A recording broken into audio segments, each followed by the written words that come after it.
La matinale Grand Lille TV avec Adrien Lanois.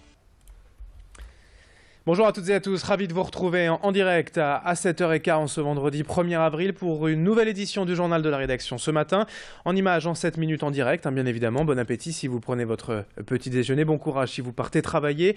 Et voici d'abord l'actualité à la une.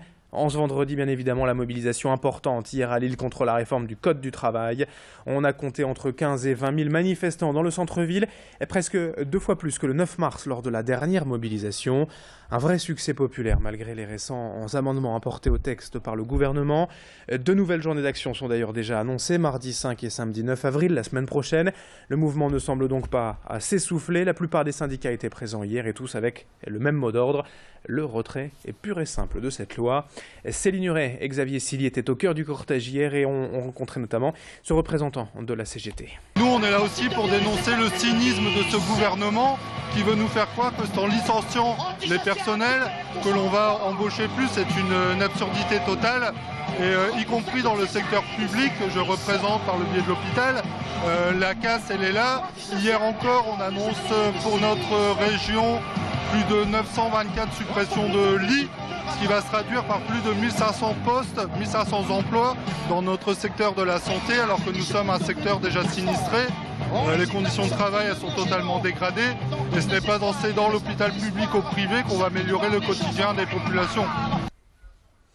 Alors on notait tout de même quelques incidents hier après-midi en marge de la mobilisation, des violences entre manifestants et forces de l'ordre, notamment place de la République où 7 personnes ont été interpellées hier avant un retour au calme vers 18h.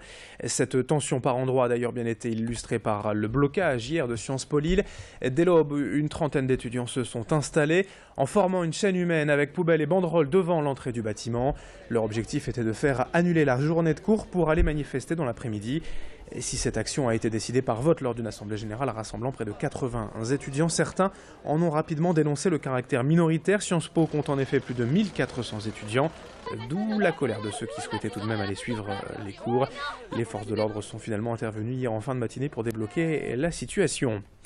En bref, également hier à Lille, vers 12h30, les forces de l'ordre sont intervenues pour une alerte à la bombe près de la mairie de Lille. 2 sacs à dos avaient été abandonnés. La police a donc fait évacuer la zone et établi un périmètre de sécurité. Les démineurs sont intervenus et tout est rentré dans l'ordre vers 14h. La libération conditionnelle de Patrick Henry a été refusée hier par la Cour d'appel de Paris. En cas d'accord, détenu de longue durée, Patrick Henry serait d'abord passé par le centre de semi-liberté d'Aubourdin avant d'être libéré et hébergé dans la métropole lilloise. Son avocate nordiste, maître Karine Delabifort, a d'ores et déjà annoncé son intention de se pourvoir en cassation.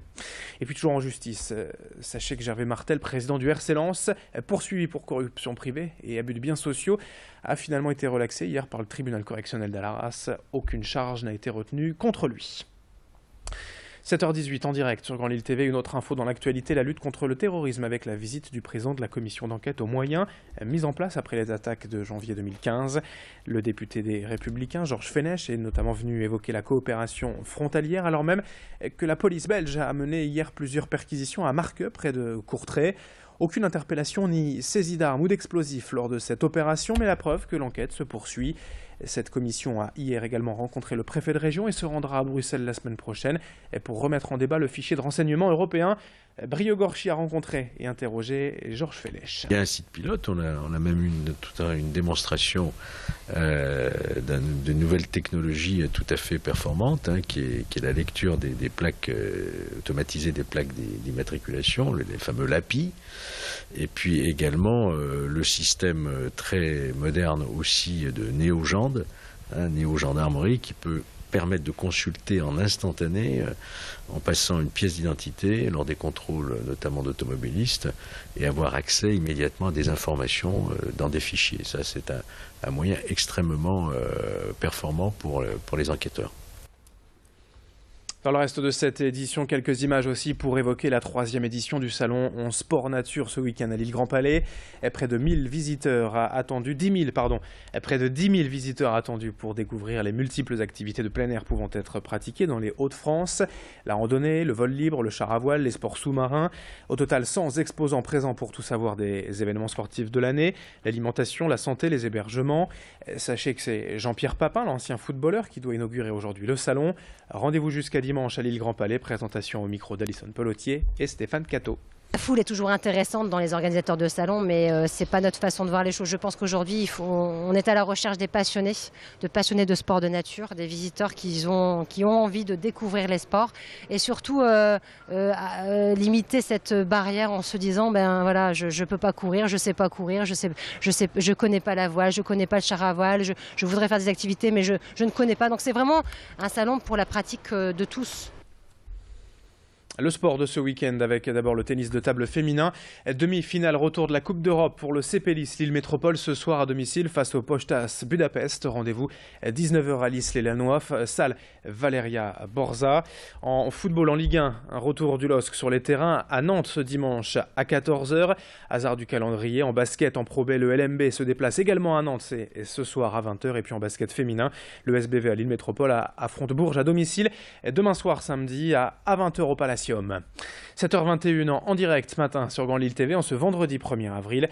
L'actualité continue, prochain flash à 7h30 et tout de suite place aux prévisions météo et l'infotrafic sur Grand Lille TV.